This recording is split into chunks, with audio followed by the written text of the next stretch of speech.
তাহলে বলেন কতদিন অপেক্ষা করলে, কত বছর অপেক্ষা করলে কোন প্রশাসনকে সামনে নিয়ে আসলে জি। প্রার্থীরা নিরাপদ বোধ করবে এবং ভোটার নিরাপদ বোধ করবে? বলেন তাহলে না, আমি কোন বলবো দেশ না, থেকে আনতে আপনি হবে, কোথা থেকে বলবেন তো, আনতে আপনি, হবে? আমি তো প্রশ্ন করব, উত্তর তো না, আপনি আমি দেবেন। জিজ্ঞাসা, ও আচ্ছা আচ্ছা আচ্ছা, যারা আপনি। এই যে তাদেরই জিজ্ঞাসা করতে হবে আপনার মাধ্যমে।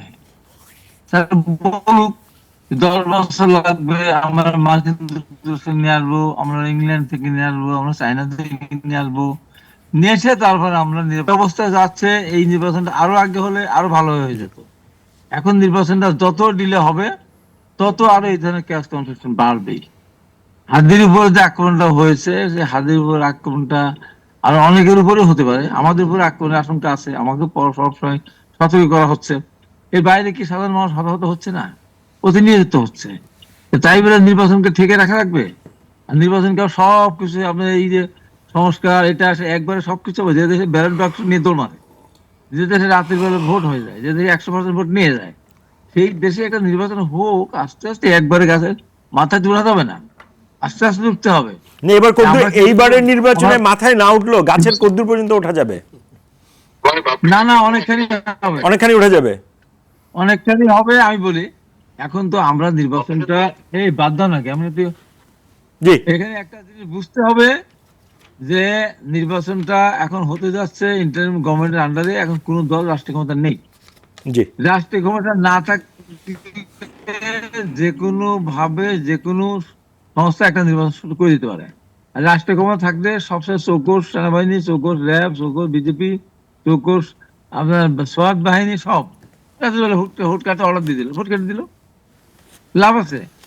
এইবার নির্বাচন হবে ভালো এই কারণে, যেখানে কোন দল রাষ্ট্রীয় ক্ষমতা নেই, অতএব প্রশাসন কাকে ভোট কেটে দিবে, হুম। দিলে বা সেই দল নির্বাচন যাবে কি যাবে না তার কোনো নিশ্চয় নেই। আগে হয়তো যে এই দল ক্ষমতা যাবেই, তাহলে কাটো ভোট। এখন নির্বাচনটা হাদির উপর আক্রমণ হয়েছে, খুবই অন্যায় করেছে যারা, ওরা করেছে। সরকার এটাকে যেভাবে খুঁজে বের করতেই হবে, সেটা ভিন্ন জিনিস, করতে হবে আমি চাই। তার মানে এই না যে আমি নির্বাচনটা ঠিকই রাখবো। তার মানে এই না আমার নিজা দলীয় রাজনীতির ভিতরে ভোটাভুটি করে কোনো নেতা নির্বাচন হওয়া খুব কঠিন আমাদের দেশের মতো।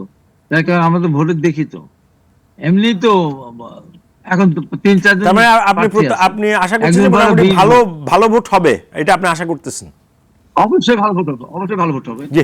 আর অবশ্যই দু একটা দল বিশৃঙ্খলা সৃষ্টি করতে চাচ্ছে, কারা বিশেষ সেটা? করে দুই জামাত একটা ইসলামের দল তাহলে নাম নেতৃত্বে। বলা যাবে? তারা এখন তো ক্ষমতায় আছে। নাম বলা হ্যাঁ, যাবে? জামাত ইসলাম আছে, চরমোনাই আছে, তার সাথে আছে জামাত ইসলাম, স্বাধীনতা বিরোধী একটা দল, জি। চরমোনাই। এরা এরা তো এখন ভালো আছে। জামাত ইসলাম তো এখন পুরো ফর্মে আছে, ক্ষমতায় আছে তারা। তারা ঢাকা বিশ্ববিদ্যালয়ের ভাইস চ্যান্সেলর, তাদের চিরাঙে, তাদের রাজশাহী, তাদের কুমিল্লা তাদের অনেক ভালো আছে। তারা নির্বাচন করলে তো এই সুবিধা তারা পাবে না। যতই তারা মনে করুক না কেন যে নির্বাচনে এসে তারা ক্ষমতায় চলে যাবে, এত সহজ না। জি। এই দেশের মানুষ স্বাধীনতা বিরোধীদের রাষ্ট্রীয় ক্ষমতা আসতে দিবে, আমি অত বিশ্বাস করি না। আর তারপর তারা ইদানিং দেওয়া হচ্ছে, তাদের সাথে যারা জোটে গেছে তাদেরও তো এখন লজ্জা পাওয়া উচিত।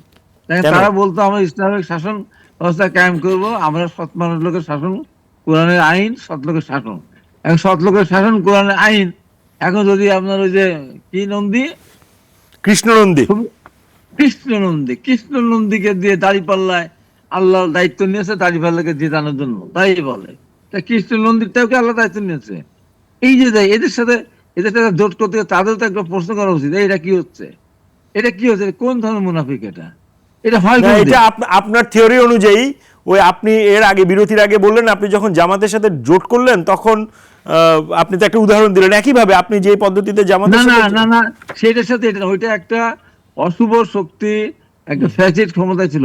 মনে বললাম না, লোকালে যখন কোনো কিছু হিংস্র জন্তু ঢোকে তখন সব এক মানে হয়ে যায়। ফ্যাসিস্ট থেকে এখন তো তা না, কম্পারেটিভলি জামাত বেটার ছিল তখন? এখন তো তা না ভাই, এখন তো তাহলে তা না, এখন তো ফ্যাসিস্ট কেউ নাই।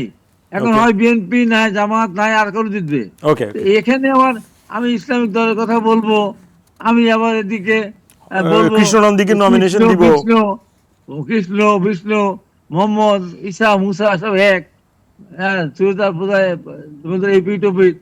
আবার কৃষ্ণ জি। নন্দীকে নিয়ে আমি না, দাঁড়িপাল্লা হাই দেবো, ভাই, তারপরে আমি এগুলো বলবো, এটা তো মুনাফিকি কাজ তো। জি, আমি এবং আপনার তারা কাছে তারা শেষ করি, তারা যে কাজটা করেছে তাদের একটা সঙ্গীত উঠছে কিছু, তারা এখন দেশের ভিতরে অরাজকতা সৃষ্টি করতে চায়।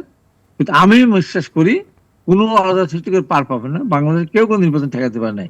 86-এ পারে নাই, 85-এ পারে নাই, 88-এ পারেনি, সব দল একসাথে হয়ে 96-এ সব দল একসাথে পারে নাই, 2014 সালে সব দল একসাথে মিলে নির্বাচন করে ঠেকাতে পারে নাই, 2024-এ ঠেকাতে পারে নাই। নির্বাচন ঠেকাতে পারে না। জি তখন দলীয় সরকার অধীনে নির্বাচন হলে সেই নির্বাচন প্রশাসন সেই দলকে জিতানোর জন্য একদম উঠে পড়ে লাগে, কারণ এই তো ক্ষমতা থাকবে, এমপি আছে, মন্ত্রী আছে, তার নির্বাচন করতেছে। এখন তো তা নেই, এখন নির্বাচন সুষ্ঠু হবে না কেন?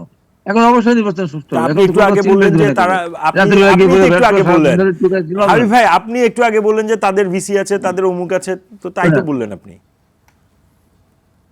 আছে তো, তারপরে ওই আরে বা ভিসি থাকে আর ভোট ইয়ে করে একদিন হলো নাকি? সেটাই তো আপনি এটা বললেন, হলো আমি এই কারণে নির্বাচন একটু মাঠে সরকার ক্ষমতায় ক্ষমতায় থেকে, শুনে, ক্ষমতায় থেকে একটা দল ক্ষমতায় থাকলো, এমপি মন্ত্রী থাকলো, তারাই আবার ক্ষমতায় আসবে, তখন এসপি ডিসি তার কথা মতো তারা চলে। এখন তো কোন দল যেহেতু রাষ্ট্রীয় ক্ষমতা নাই জি আসছে, ওখানে ভাইস সব ভাইস চ্যান্সেলর তাদের না, সব এসপি তো তাদের না। এখন অনেকেই আওয়ামী লীগ সেজেছিল, এখন অনেকেই জামাত বলে এখন ঘোষণা দিচ্ছে। এই যদি এত এসপি এত প্রশাসন যদি জামাত হতো, তা আওয়ামী লীগ এদের রাখতো? এরা তো, এদের চরিত্র তো নাই। জি এরা হাবিব তো ভাই নিজের দলের নিজের পরিচয় বদলায় রাখে। আপনি একটা মেয়ে মানুষ, আপনি ছেলের পোশাক পরে আপনি হলে হলে ঘুরে বেড়ান ছেলেদের হলে, তারপরে একদিন হঠাৎ বলেন যে আমি মেয়ে মানুষ, আমি রেগে গিয়ে বললাম আমি এখন মেয়ে মানুষ, আমি এখন গালে থাকবো।